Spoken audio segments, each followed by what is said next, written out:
At 9:14 p.m. on November 22, 1987, Chicago's Sunday night routine fractured in a single frame. In living rooms across the city, WGN's 9 o'clock news was rolling through the sports segment, the anchor talking about the Bears and the Lions, when the picture stuttered, cut to black, and then came back wrong. The studio vanished. In its place, a swaying figure in a plastic Max Headroom mask, sunglasses reflecting studio lights, jerking in front of a corrugated metal panel that rotated slowly, like a cheap imitation of a computer-generated grid. There was no voice, no message, just a harsh, buzzing tone that chewed through the audio, as if the signal itself were tearing. For almost half a minute, thousands of viewers stared at a stranger who had forced his way into their televisions, a crude parody of a digital character designed to live inside screens. Then, as abruptly as it began, the intrusion ended. WGN's control returned. The sports anchor reset his notes and muttered that he had no idea what just happened. 2 hours later, it happened again, this time with sound, during a Doctor Who rerun on WTTW. The same mask, the same metal backdrop, now talking, taunting, moving beyond prank into something more technically unnerving. The Federal Communications Commission would open an investigation. Engineers would reconstruct signal paths and broadcast power. Decades later, despite all of it, the masked figure on that analog glitch would still be nameless. In the WGN control room that night, the world was supposed to be predictable. Rows of monitors showed the studio feed, commercials cued on tape machines, waveform scopes tracing silent green lines. Engineers watched levels, not mysteries. The station's microwave link pushed the program from the downtown studios up to the transmitter on the John Hancock Center, where it spilled out across the city in a VHF spray. For viewers, that chain was invisible. For the people in that room, it was routine. When the first anomaly hit, it didn't arrive as horror, just as a problem. On the monitor wall, the sports anchor vanished into black. A hard buzz ripped into the monitoring speakers, different from the subtle hum of analog noise. Then a new video source appeared without warning. A man in a rubber Max Headroom mask, shoulders wrapped in a brown jacket, standing in front of a sheet of corrugated metal mounted on some kind of improvised rig that slowly rotated in frame. The shot was tilted slightly, as if taped in a cramped room with no time to fix the tripod. What made it immediately wrong to the engineers was not just the image, but the route. This was not an internal playback mistake, not a wrong tape. The intrusions sat on top of their outgoing signal. The studio output meters still read normally. Their own program was leaving the building clean. Somewhere between their antenna and the city below, a pirate signal was overpowering them. In seconds, staff scrambled for the microwave control panel. WGN's team changed the frequency of the studio to transmitter link, forcing their equipment to handshake on a new channel, sidestepping the interfering carrier. The intrusion snapped away. The sports anchor popped back into frame, visibly confused. "If you're wondering what happened," he said, "so am I." For the control room, the problem was contained. For the people who understood how hard it was to hijack a signal that way in 1987, the incident was only beginning. In 1987, Mac's Headroom was everywhere.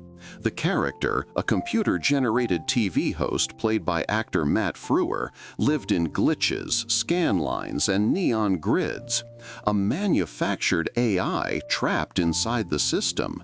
He fronted a TV series, interrupting network promos with stuttering jokes, and he sold new Coke with a slogan about catching the wave. The idea that you could bend television itself to your will was part of the joke. In Chicago that November, someone decided to do it literally. Chicago's broadcast landscape at the time was dense and vertical.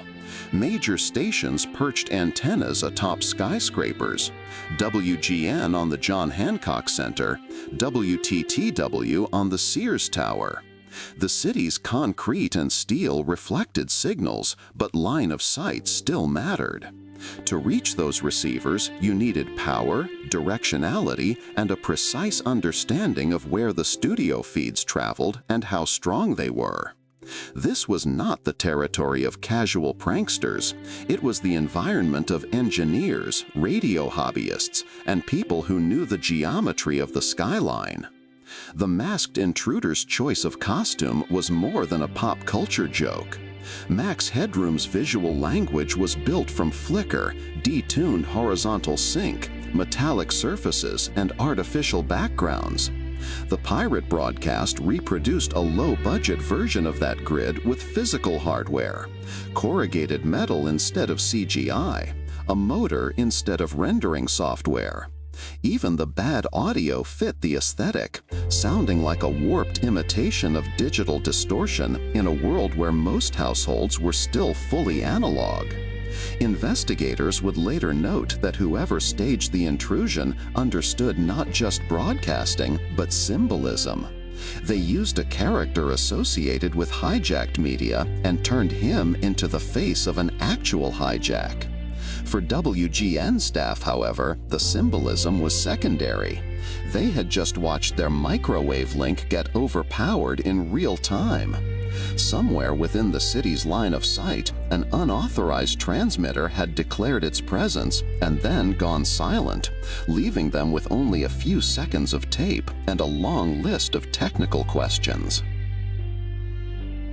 The Federal Communications Commission learned about the incident almost immediately.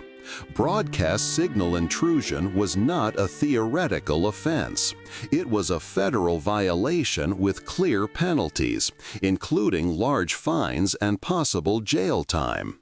When a local station called to report that someone had just overridden their transmission, the agency's role was unambiguous: find the source and make sure it did not happen again. Yet on the technical side, the evidence left behind was thin. The first intrusion lasted less than 30 seconds. WGN's engineers had responded quickly by changing the frequency of their studio transmitter link. That move stopped the interference, but it also limited the amount of overlapping signal that could be later analyzed. Viewers at home had VHS tapes running, but their recordings preserved only the final mixed result of the pirate video occupying the channel, not the underlying RF behavior that might give away distance or signal strength. Inside the FCC's Chicago field office, engineers reconstructed what they could from coverage maps and tower specs. To overpower the WGN microwave link, the intruder likely had to place a transmitter within direct line of sight of the John Hancock receiver, with enough power and directional focus to dominate the input without physically accessing the tower. That alone narrowed the search to a ring of rooftops, high-rise apartments, or perhaps a mobile setup on an elevated point. Yet practical obstacles emerged quickly. This was not a continuous pirate station leaving a long trail of interference, but a surgical appearance. By the time field teams mobilized, the incident was over, the airwaves quiet again. Signal direction-finding equipment, effective against ongoing illicit broadcasts, had nothing to lock onto. The only clear trace was on videotape and in the memory of the engineers who had watched their control room monitors stutter into something they did not authorize. 2 hours later, as the city settled into late-night programming, a second station would lose control, and the case would shift from an isolated glitch to a coordinated act. Around 11:20 p.m., WTTW Channel 11 was re-airing a Doctor Who serial, Horror of Fang Rock. The broadcast chain was similar to WGN's. Studio output sent by microwave up to the station's transmitter atop the Sears Tower, then down to viewers' antennas scattered across the suburbs. In the WTTW master control room, a skeleton crew monitored the feed, aware that late-night public television rarely produced surprises. When the second intrusion began, it announced itself with static. The picture broke into horizontal noise, then locked on to a familiar image. The same Max Headroom mask, the same corrugated metal backdrop. This time, the figure spoke. The audio was pitched and distorted, but the words could be parsed with effort. He mocked WGN sportscaster Chuck Swirsky, made a jab at the greatest world newspaper nerds, twisted a new Coke slogan while holding up a can of Pepsi, hummed the theme to the cartoon Clutch Cargo, and flailed a gloved hand in front of the lens.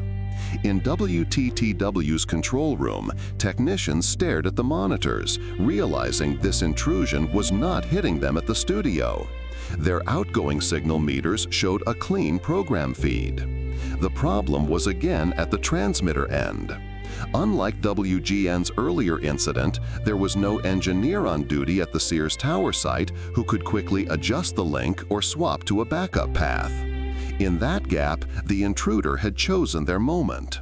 The pirate video escalated in strangeness. At one point, the masked figure moved out of frame, partially exposing his bare back and side, as someone in what looked like a maid costume appeared, wielding a fly swatter. The masked man yelled about someone coming to get him, then screamed as he was swatted. For approximately 90 seconds, a public television broadcast aimed at viewers expecting a British science fiction rerun carried instead a crude, disorienting performance from an uninvited source. Then, as with WGN, it ended without warning. Doctor Who resumed mid-scene, as if the transmission had only blinked. In reality, 2 broadcast chains had been overridden in one night. For WTTW, the phone lines lit up with confused and angry viewers. For investigators, the second incident provided a longer sample but no clearer location. It confirmed one thing: whoever had done it had both planning and nerve.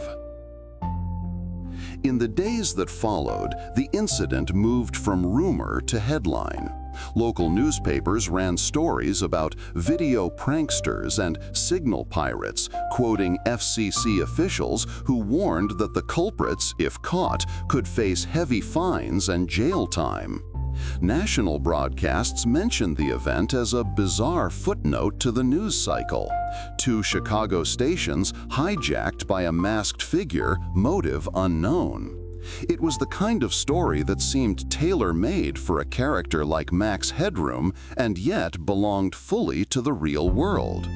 Inside WGN and WTTW, the tone was less amused. Staffers were interviewed repeatedly by investigators, asked to walk through their procedures, their equipment, and their vulnerabilities. Engineers diagrammed their signal paths on whiteboards: studio, microwave link, tower receiver, transmitter, coverage footprint.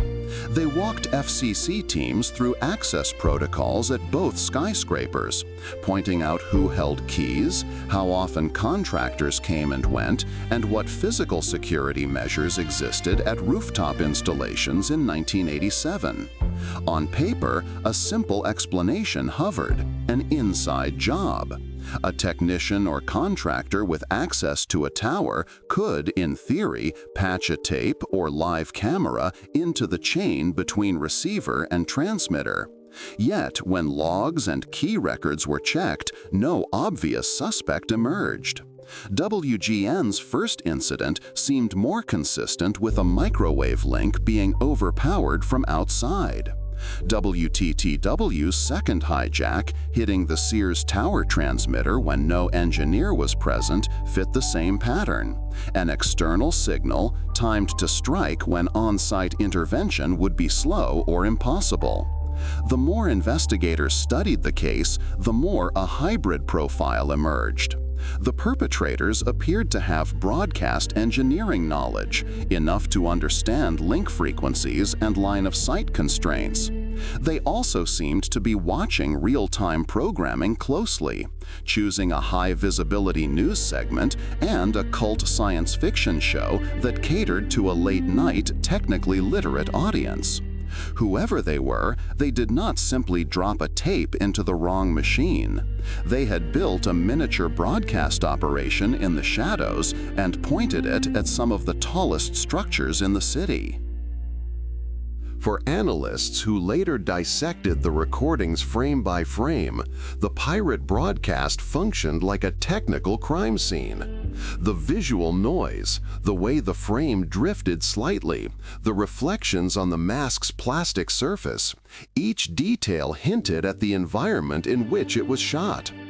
The corrugated metal panel in the background appeared to be real sheet material mounted on a rig that rotated behind the figure, probably in a cramped room where camera distance was limited. The audio, distorted and pitched, suggested a consumer camcorder microphone rather than professional gear. The masked voices' references were tightly clustered in time and culture: Chicago sports media, new Coke advertising, vintage cartoons. He insulted a local sportscaster by name, boasted about being better, and flashed a can from a rival soda company while borrowing a slogan from a product Max Headroom had actually endorsed. Each choice pointed back to someone who not only lived in the broadcast footprint, but who watched it closely and resented it enough to stage this intrusion. Technically, the video looked like it had been pre-recorded, not performed live. The timing of cuts and the way the figure moved suggested a tape playing on a loop through a transmitter rather than a live camera feed. If so, the hijackers had likely set up their equipment, aligned their directional antenna toward the tower, powered on at exactly the right moment, and let the tape roll, counting on their signal to dominate just long enough before they shut everything down and dismantled the setup. Yet the intrusion also contained roughness that cut against the image of a flawless operation. The framing was awkward, the costuming cheaply assembled, the props haphazard. It didn't look like an act funded by sophisticated criminals. It felt like the work of a small group of technically skilled hobbyists, perhaps acting out an in-joke only they fully understood. For investigators, that tension between advanced signal hijacking and almost amateur production values became one of the central contradictions of the case. Radio amateurs, broadcast engineers, and satellite hobbyists spent years arguing over how exactly the intruder had done it. One school of thought focused on transmitter power. To overpower a station like WGN or WTTW at the tower input, you either needed extraordinary power or extreme proximity. The hijackers, some argued, may have used a relatively low power but highly directional antenna aimed precisely at the receiver from a nearby rooftop or elevated location. Others pointed to the possibility of targeting the studio-to-transmitter microwave link rather than the final broadcast carrier. If the intruder transmitted on or near the same microwave frequency with enough strength and alignment, the tower receiver might lock on to their signal instead of the station's, especially if internal safeguards were weaker than they would be in later decades. In that scenario, the pirate broadcast would be spliced into the chain before it ever hit the main transmitter. What nearly everyone agreed on was that this was not trivial. In 1987, consumer equipment did not casually support such stunts. Homemade transmitters existed, but building one capable of injecting a stable video signal into a professional chain, even for seconds, required knowledge and testing. The hijackers almost certainly had rehearsed, perhaps on unused channels or in brief test bursts, waiting for the moment they chose to go after high-profile targets. The FCC's public statements made clear they took the incident seriously. Officials described the act as dangerous, not because anyone was physically harmed, but because it demonstrated that broadcast infrastructure could be manipulated without physical access. They warned that if someone could do this for a prank, others might do it to spread disinformation or panic. Yet behind those warnings lay a quieter, more uncomfortable reality. The perpetrators had already come and gone, and no one had noticed them moving through the city with their equipment. On the investigative side, the trail thinned quickly. FCC field agents scanned the city in the days following the incident, but found no ongoing illegal transmissions matching the profile. The agency reviewed complaints and tips from the public, sorting through leads from people who claimed to recognize the body language or voice, none of which produced a name that could be tied to evidence. The Chicago police and federal authorities were formally notified, but with no continued threat and no physical damage, the case sat at the edge of their priority list. Journalists tried to fill the gaps. Articles in local papers floated theories about disgruntled former employees, technically savvy pranksters, or members of Chicago's underground hacker community. Some pointed to WGN's own staff, suggesting that only an insider would have known enough about the station's signal path to pull off the stunt. Those suggestions were countered by engineers who reminded the public that much of the necessary information could be learned by anyone willing to study publicly visible infrastructure and basic broadcast theory. Over time, the absence of a clear suspect list became part of the story. Normally, transmission crimes left traces. Illegal antennas bolted to rooftops, equipment seized during raids, repeat offenses that eventually slipped. In this case, the intruder appeared twice in one night for under 2 minutes total, then never again. The operation was tight enough that no one reported seeing suspicious trucks parked with odd antennas pointed upward. No landlords came forward with stories of unusual tenants building strange rigs near windows. No vendors reported unusual orders that fit the exact setup. By the early 1990s, the 5-year statute of limitations on prosecuting the offense had expired. Any legal consequences the hijackers might have faced if identified were gone. Yet none of them came forward to claim responsibility. No anonymous confession surfaced with technical details that matched internal investigative records. The mask stayed anonymous. The corrugated metal backdrop locked in a room no one could find. Decades later, the Max Headroom incident became a fixed point in discussions about broadcast security and media trust. It marked a convergence of technology, culture, and vulnerability at the edge of the analog era. Engineers used it as a teaching story, a reminder that any system exposed to the air could be challenged by someone with the right combination of knowledge and equipment. From a technical standpoint, the solution seemed straightforward. Harden links, add redundancy, improve monitoring at transmitter sites, and tighten physical security. Many stations already moved in that direction as part of broader upgrades. The eventual transition to digital broadcasting in the United States added layers of modulation complexity and error checking that made analog-style hijacks far more difficult. To overpower a digital signal and produce a convincing intrusion in the same way would require not just RF power, but also correct encoding and timing, a much higher barrier than in 1987. Yet the cultural footprint of the Chicago hijack persisted precisely because it happened at a moment when television still felt stable, one-directional, and controlled. Viewers trusted that what appeared on screen had passed through the hands of professionals and regulators. The Max Headroom pirate cut through that assumption with a cheap mask and a home-built set, revealing how fragile that trust could be. For researchers in media studies and cybersecurity, the case sits alongside early computer worms and phone phreaking as an example of how enthusiasts and outliers tested the edges of communication networks before those networks were widely understood as attack surfaces. The Max Headroom intruder did not steal data or extort money. They hijacked attention in its purest form, redirecting the gaze of an entire metropolitan audience, if only briefly, to a message that, in content, made little sense, but in execution said everything about who truly controlled the signal.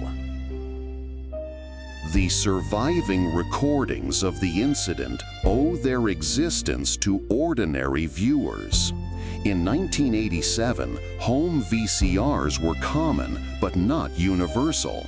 Some Chicago households routinely taped the news or late-night broadcasts to watch later. When their tapes were rewound days or years afterward, the intrusion was still there. A flicker, a cut to black, a plastic mask rocking in front of a metal sheet, distorted phrases and buzzing noise. They had accidentally captured one of the most famous acts of broadcast piracy in American history on consumer-grade tape. Those tapes, copied, digitized, and uploaded in later decades, formed the raw material for online analysis. On internet forums dedicated to unsolved mysteries and broadcasting history, users replayed the clip in slow motion, noting the reflections in the mask's sunglasses, the seams in the backdrop, the shape of the room's corners behind the corrugated panel. Some speculated about the brand of camcorder used based on frame jitter and color response. Others tried to clean up the audio, isolating the pirate's voice, mapping syllables, and comparing them to known public figures. None of these efforts produced a definitive identification, but they did reveal how much information was embedded in those noisy seconds. The room sounded small, with hard surfaces. The lighting was bright but uneven, suggesting improvised fixtures. The camera appeared slightly below the figure's eye line, perhaps perched on a low stand or stack of objects. The movement of the corrugated panel in the background hinted at a simple mechanical rig built from whatever materials were available. As the case migrated into documentaries, podcasts, and investigative features, those community observations fed back into mainstream storytelling. Programs used the preserved footage to reconstruct the broadcast chain, interviewing the original engineers and FCC staff who had responded. The incident, once a local oddity, became an international reference point whenever the stability of media infrastructure came into question. A thing that happened in under 2 minutes now occupied hours of retrospective airtime. In interviews conducted on anniversaries of the incident, former WGN and WTTW staff often returned to the same detail.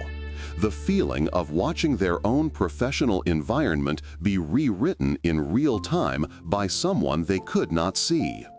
For the WGN sports anchor whose segment was interrupted, the experience was a momentary confusion captured forever on tape. He reset and continued, as live television demands. For the engineers, it was a rupture in a chain they spent their careers keeping invisible. That psychological impact is part of why the Max Headroom hijack continues to resonate. It did not target financial markets, emergency alerts, or critical infrastructure. It targeted a nightly ritual, watching the news, then a science fiction show on a Sunday night before the work week. It invaded domestic space through a device people trusted without thinking about the complexity behind it. It suggested that the people behind the screen were not always the ones listed in the credits. Security experts often emphasize that effective demonstrations of vulnerability rarely feel theatrical. They are quiet, sharp disruptions that prove a point more effectively than any report. The Max Headroom pirate did not publish a white paper or send a manifesto. The proof was the hijack itself. Technical staff understood the implications immediately. Viewers understood them more slowly as the incident entered urban legend and then digital folklore. Even as technology changed, the underlying lesson remained. Any system that assumes a one-way flow of information is only as secure as the least protected link in its chain. In 1987 Chicago, that link was a microwave path and a tower receiver. Today, it might be an under-configured encoder, a compromised automation server, or a weak credential on a streaming platform. The mask and the corrugated metal backdrop are relics of another era, but the structure they exposed is still present. As of today, the identities of the people behind the Max Headroom signal hijacking remain unknown. No credible confession has matched the technical details known to investigators. Freedom of Information Act requests have surfaced documents confirming an active federal investigation at the time, including site visits and technical analyses. But they contain no names, no seized equipment, no final report that points to a culprit. The case sits unresolved in both official and unofficial archives. The statute of limitations expiring in the early 1990s removed the legal incentive for secrecy. If the perpetrators came forward now, they would not face prosecution for the hijack itself. That fact adds another layer to the mystery. Were they afraid of other consequences, personal or professional? Did they view the act as too minor to be worth revisiting, or too defining to be reduced to a confession decades later? Or did the small group behind the mask simply disperse, their equipment sold, their memories fading into private nostalgia? Meanwhile, the footage remains public. Each time the clip is re-uploaded or restored, another generation sees a brittle analog frame flicker into life and realizes that the barrier between official and unofficial content was always thinner than it looked. In an age where digital feeds can be manipulated through software rather than RF power, the Chicago hijack reads almost like a mechanical precursor to the information attacks that would follow in later decades. When you watch the incident now, it is tempting to focus on the absurdity. The plastic mask, the fly swatter, the nonsense references. But under that surface is a precise, if brief, demonstration that the tools to override a city's shared narrative can fit in a small room with the right expertise. The person behind the mask never showed their face, never explained their motives, and never repeated the act. They left only the one thing they seemed to care about, a recording that proves they were able to do it. In the end, the Max Headroom hijack is not about a plastic mask or an inside joke lost to time. It is about a moment when thousands of people discovered simultaneously that the signal they trusted was negotiable. 1 second, the carefully calibrated machinery of live television. The next, a stranger who had forced his way into the chain, waving, laughing, talking in riddles, and then vanishing before anyone could trace the path back. Since then, the tools have changed. Analog towers gave way to digital networks. Microwave links share space with fiber and IP streams. And the idea of a stable broadcast has been replaced by constantly shifting feeds. Yet the question that hovered over Chicago that night has not gone away. How well do you really know the systems that shape what you see and hear? As you replay that flicker of static and the sudden cut to a masked figure, you are not just watching an old tape. You are watching a proof of concept executed in real time on a city's airwaves, using only physics, equipment, and knowledge. The people responsible are still shadows behind a corrugated metal backdrop, uncredited in every documentary, unnamed in every official file. If you want to keep going deeper into cases like this, into the places where recorded sound and image stop behaving the way they are supposed to, stay with this channel.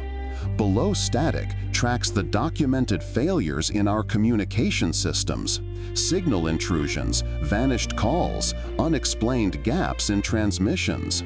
Subscribe. Leave a comment with what you think actually happened in Chicago that night, and share this with someone who still believes the screen in front of them always belongs to the people whose names roll in the credits.